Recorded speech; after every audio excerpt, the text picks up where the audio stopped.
Sanga Eguarijico Española. Mi nombre es Lucetti Rosalía Mejía Chirimía. Soy de la nacionalidad épera. Bienvenidos a Rimario, un espacio para compartir expresiones en diferentes idiomas. Estoy contenta de compartir con ustedes varias expresiones cotidianas en idioma CAPD. La primera expresión es Pia Oda. Pia Oda. ¿Qué significa bien hecho?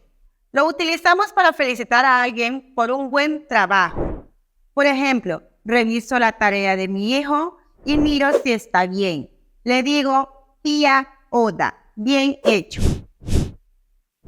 Otra expresión para felicitar por haber conseguido un logro o una meta es Oia Panati. Oia Panati. ¿Qué significa felicitaciones? Por ejemplo, mi vecina se acaba de graduar de doctora y en su fiesta de graduación le digo Oia Panati. Felicitaciones.